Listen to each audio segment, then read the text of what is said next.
Now today we are going to review this thing, which is the DJI Flip, a brand new model of drone that DJI just released. It looks different, as you can tell. It also has built-in prop guards right here, a new battery system, and then a new sensor in here. So let's get to it. Now this new drone is different in many ways from what we have seen before, but the first thing is you notice that it folds and unfolds slightly differently than what we are accustomed to. This is the drone right here unfolded, and as soon as you do, if you have the battery plugged in, it will turn on, which is kind of an interesting feature. Not something that we have seen before, but it will get you up in the air very quickly. Now, when we compare it to its predecessor, the closest thing really would be the Mini 4 Pro, the Mini series if you want. It is also 249 grams, just like what we've seen with the Mini series in the past. The flight time is a little bit less, so overall, I think if you're trying to answer the question, where does this stand based on the Mini? I would say it's less than the Mini, and you'll see the pricing in a minute, which kind of hints to that idea. Now, as far as the flight time, 31 minutes advertised. We've seen 34 minutes on the Mini 4 Pro with the smaller batteries. And then also, as far as the camera, we have a 4x zoom in here. That's all digital. There's only one camera available. Now, as far as the sensor, 1/1.3 inch CMOS sensor, which has 48 megapixel, also available in 12 megapixel, and we'll show you some comparison of the footage. This is the same size sensor that we've seen on the Mini 4. A couple more features to compare with the Mini 4 is the different controllers that are available. Now, we do have the ability to control this drone either with no phone at all, which is going to be very limited. We'll get back to that. But you also have the ability to use your phone directly as the actual controller. Not my favorite, because now you have not really a whole lot of tactile feedback, but you can use the traditional RCN controllers. This is the RCN3 right here, which is the latest and greatest. It is also compatible with the RC2, which is the one that has the screen in front of it. So 4 different options really to control this drone. Now, as far as what's inside and in terms of software, very similar to what we are accustomed to with DJI. We have our master shots, we have our quick shots, we have hyperlapse, we have focus track. The only addition here is going to be the AI track, which is slightly different in the software in itself, which is going to allow us to follow different types of objects and people on the ground using the drone. As far as the video quality, 4K 60 frames per second. This is again in line with what we've seen with the Mini 4 Pro. And then OcuSync 4 is the technology between the drone and the controller to get amazing footage straight to the controller. Now let's get to the testing with this drone. This is what we do. We put them through the ringer, and I think this is what a lot of you appreciate from our testing. And starting with the flight time, 31 minutes advertised. We were able to get 25 minutes and 59 seconds, almost 26 minutes. Now keep in mind, this is at 6,900 feet density altitude. That's about 83% of advertised endurance, which is very much in line with what we typically get here in the studio. We live at higher altitude, which means that we don't get nearly as much battery time. The percentage of advertised endurance is really what we look at. 83% is a good time. So you should be expecting a little bit closer to 31 minutes, although I would probably expect 28 to maybe mid 28 to maybe 29 minutes with your own drone. But typically you'll never get to that holy grail of 31 minutes that is advertised. As far as the loudness of the drone, 70 decibel at 10 feet away from the drone and an 82 decibel 1 foot away from the drone. I have to say, because we have this design with a 2-bladed propeller here inside of the duct, it's not the same high-pitch, annoying sound that you might be getting out of some of the other drones. I think this is a little bit more attainable to listen to for a while as you get closer. Yes, I'm looking at you, the Avata and the Neo. This is not really the best sound that we've heard from these two drones, but this is, I think, a lot better. Let's talk about some designs, pros and cons. The built-in prop guards, I think, are really cool. It still is under 249 grams. But there's a big but. There's no remote ID. Now, this could be a pro for recreational pilots. There's no remote ID, which means that you can continue operating it under 250 grams as a recreational pilot and not have remote ID, meaning you don't need to register the drone. It's a con for the Part 107 operator because now we don't have remote ID, which means that this is not a Category 1 drone. I was so hoping when we opened the box and turned it on that this would have remote ID because we don't have a category 1 drone for Part 107 operators. But then I went back and I thought, well, this is not really a professional drone. This is just a recreational drone. So DJI considered it a recreational drone. They didn't put remote ID. If you want to have remote ID, you need to put a module on here, which puts you over 249 grams, which means that this is no longer a category 1. So it sucks. I was really hoping for it, but it is not happening. All right, let's talk about the different controllers to control this thing. Again, like I said, you can use no controller at all, which means that you're gonna put on the battery, and then on the side, on the left side of the drone, there's a little switch right here, a little button that you can push, and as you push it, it's going to swap between different modes. They're your typical quick shots that you have available. So we've tested a couple of them. It looks pretty cool, but I would be careful operating this under Part 107 with no controller because of the legality of it. Now you can use the phone as a controller directly from the Fly app and then use the controls that are available right there. There's limited range. There's no RTH, no return to home available. There's also no return to home available when you're using just the pre-programmed missions here without a controller at all. So it's, I think in a pinch, let's say you went flying and you forgot your controller, now you can actually fly it. Or if you want to fly around with your kids and just have something fun and easy, that's kind of a good way to do it. You can also use the RCN3, which is this one, the newer version of the RCN2 that we've seen before. Same design, basically, except the battery is a little bit smaller in here. You'll get 3.5 hours of flight time from it, as opposed to 6 hours of flight time with the RCN2. There's no screen, which means that you need to plug in your own mobile device on the top right here. If I can open it, yep, right here. You would pinch it in between, run the DJI Fly app, and then make sure that you connect your phone direct to the cable that's provided in here, whether it's Android or an Apple device. And then if you want to upgrade to something a little bit bigger here, which is the RC2 controller, which has its own screen integrated in here, that's a 700 nit screen, so it's plenty visible even in bright situations. It's not as expensive and fancy as the RC Pro from DJI, so it sits kind of between the RC Pro and the RCN3. It uses OcuSync 4, 2.4, 5.8 gigahertz, and then you are able to get 1080 at 30 and 60 frames per second. And it doesn't need to have a phone connected to it in order to operate, which is my favorite part of this whole thing. Unfold this, turn this on, or actually turn this on first, unfold this, and then you'll be basically ready to go. All right, let's go ahead and talk about the camera in itself. And there's different types of modes that you can use to take photos. Single, you're familiar with this. AEB, which is the automatic bracketing, where you can do several different pictures, up to 7 pictures available. You have a burst mode where you can keep your finger on the trigger and it keeps taking pictures, and then time pictures every so many seconds. The camera in itself, in photo mode, 1/1.3 inch CMOS sensor, 48 megapixel, although you can also do 12 megapixel. An aperture of f1.7, so it's fairly bright.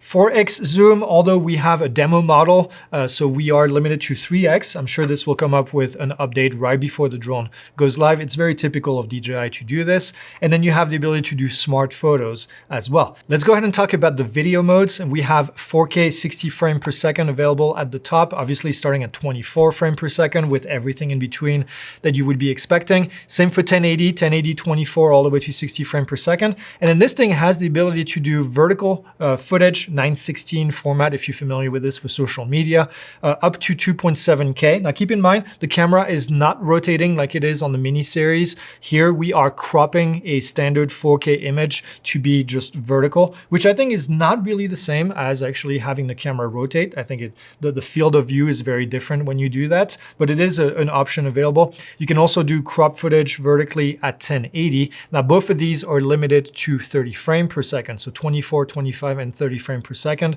There's no 60 frames per second available in this case. Just like every other drone that we test, we put them through our chart, and our chart is a bit of a torture test that we do to every camera. We put it on the stand and then we light up the chart very evenly, and then we take a look at some portions of the chart. So what you're seeing here is a portion of the camera chart that we use, and this is a bit of a torture test.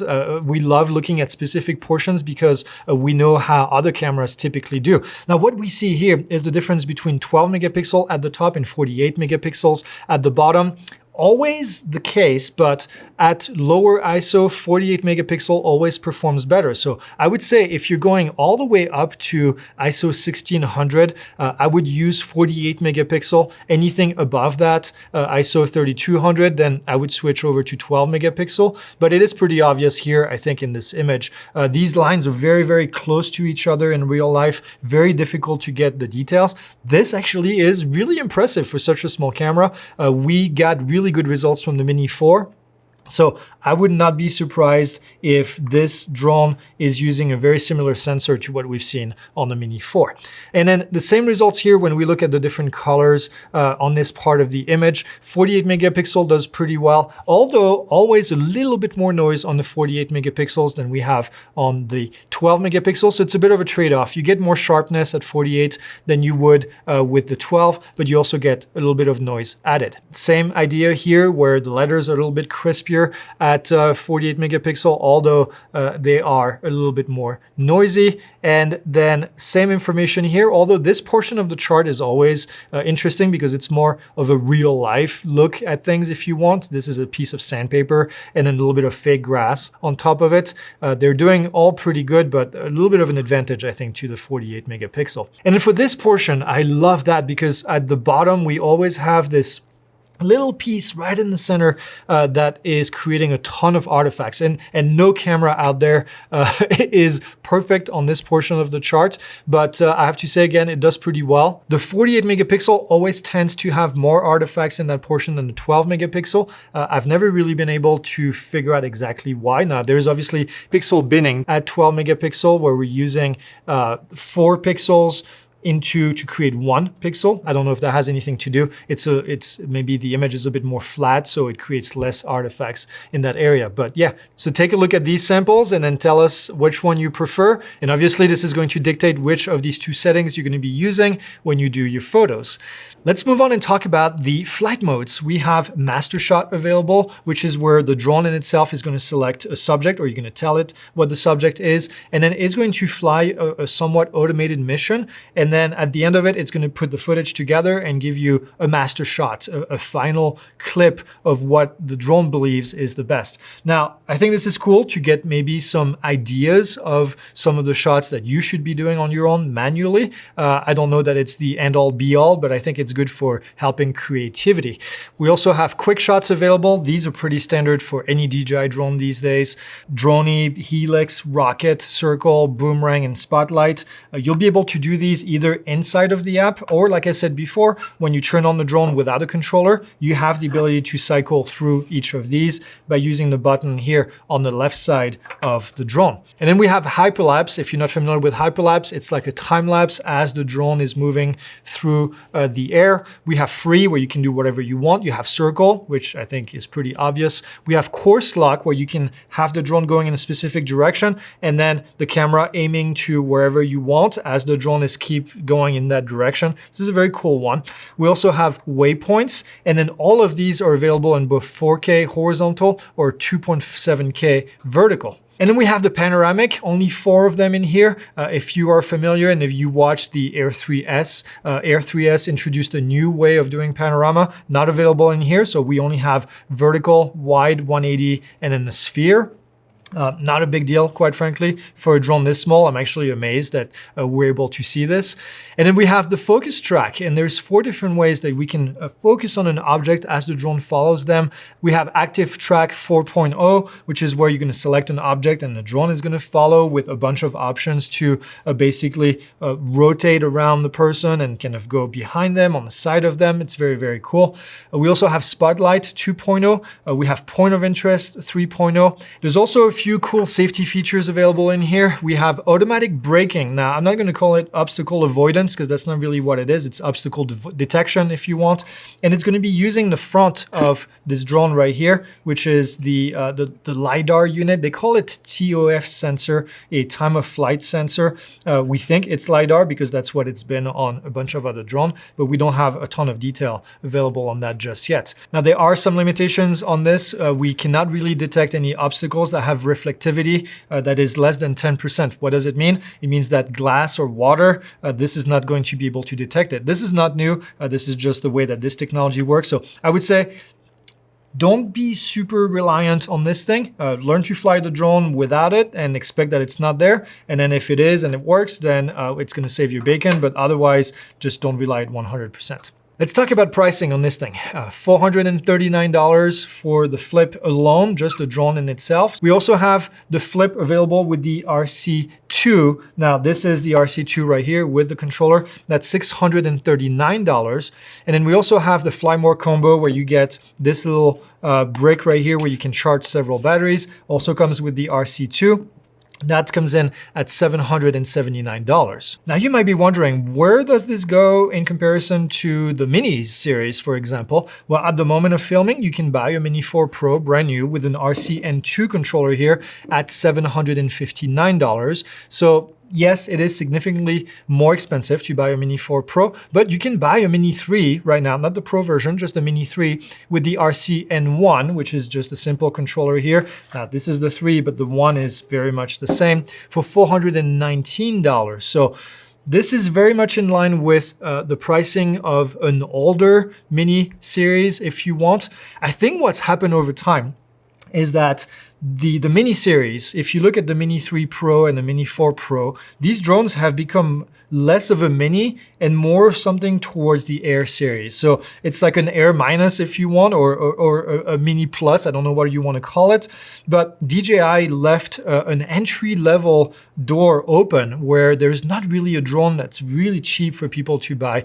Although $400 is not cheap, I would argue that, I agree with that. But this kind of fills in this gap, I think. It fills in the gap where we have the Neo, which is the very entry level that doesn't do so well in the wind, although this wasn't all that great in the wind either. But we have something that people can afford, I think, before they get to the $700 Mini. So if you're wondering who this is for, if you're got a Mini right now at the moment, I would not buy this. I don't think this is an upgrade by any means. I do like the cool design with the prop guards that fold differently. Now you could say, is this going to fit in my pocket? I don't know. If you have big pockets, maybe, but I don't think this would fit in my pocket, but it fits in a bag very quickly. It's very quick to deploy. If you have the controller, turn on the controller, unfold this with the battery in, and then you'll be ready to go within seconds. I did not really care with the fact that this doesn't have remote ID, although I totally understand it. This is a recreational drone. DJI does not make remote ID available, but it also means that they missed the fact that this doesn't have the ability to do flying over people as a category 1. Can I request that we get one of these in enterprise model that has remote ID? And that's really the only difference. Maybe you put a better sensor on here and then we're able to fly it over people very easily. All we need is internal remote ID. And I know this can be turned on with just the software. And the reason I know this is kind of a side view, but when I first turned this on, it was in a different country mode and it was broadcasting remote ID. And as soon as it set it up to the US, then it didn't anymore. So I know it is capable of doing it. Another thing that I want to mention is the poor wind performance. We have done testing over time over the last couple of weeks, and it's not great. Again, it's a very light drone. It's a very small drone with only 2 propellers, and it makes sense. It's going to get pushed more easily away from the wind. So if it's high wind out there, just don't fly this thing. Also, I don't think it has an internal fan, so it is going to overheat a little bit if it's left sitting for a while. So really, in conclusion, if you're starting out and you are looking for a good entry-level drone, I think this is a great way to do it before you get into the Mini 4 Pro. But also, it might be worth looking into a Mini 3 and see if the features available on the Mini 3 are enough. I don't know. This is a very difficult one for me to find exactly where it sits into this whole family of drone that DJI is coming up with between the Neo and the Flip. These are 2 brand new models that we've seen in the last 3 months now, and kind of excited to see what else is coming out in the future this year. Now, if you want to know even more about this drone, we have a deep dive available right here with additional information. Be sure to click on it, and we'll see you in the next video.